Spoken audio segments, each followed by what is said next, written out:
मैं जब अपने पूज्य गुरुदेव को पूछता था कि आखिर अंतिम संकल्प क्या है आपका, कोई इच्छा, वो कहते थे एक ही इच्छा है, और वह इच्छा है अयोध्या में राम जन्मभूमि पर भव्य राम मंदिर का निर्माण बने हो और रामलाल का वहां विराजमान हो।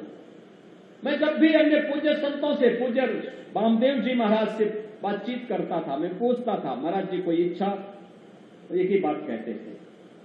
जब भी किसी अन्य से वरिष्ठ पूज्य संत से चर्चा होती थी, लक्ष्मण के बाद ही पूज्य महाराज जी से चर्चा होती थी, वे भी यही बात कहते थे। पूज्य संतों का संकल्प जब एक दिशा में एक साथ एक स्वर में आगे बढ़ा, अयोध्या में रामलला का भव्य मंदिर का निर्माण का मार्ग प्रशस्त हुआ।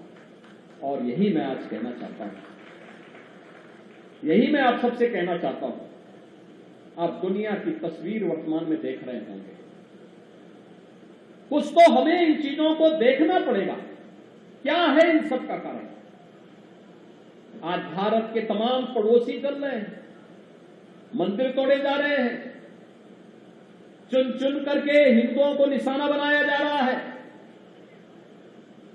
और तब भी हम इतिहास की उन परतों को ढूंढने का प्रयास नहीं कर रहे हैं कि इस प्रकार की दुर्भाग्यपूर्ण स्थिति क्यों वहां पर पैदा हुई है, क्यों पैदा हुई है।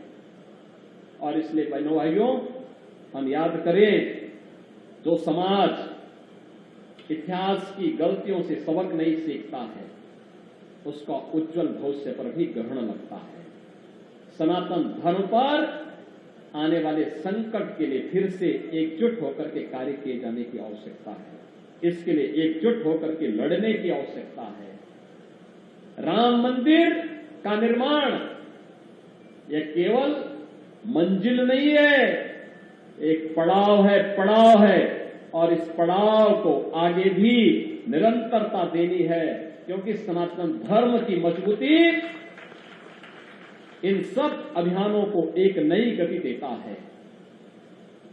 जातिवाद से मुक्त, छुआछूत और अस्पृश्यता से मुक्त एक ऐसे समाज की स्थापना करना है जिसके लिए प्रभु श्री राम ने अपना पूरा जीवन समर्पित किया था।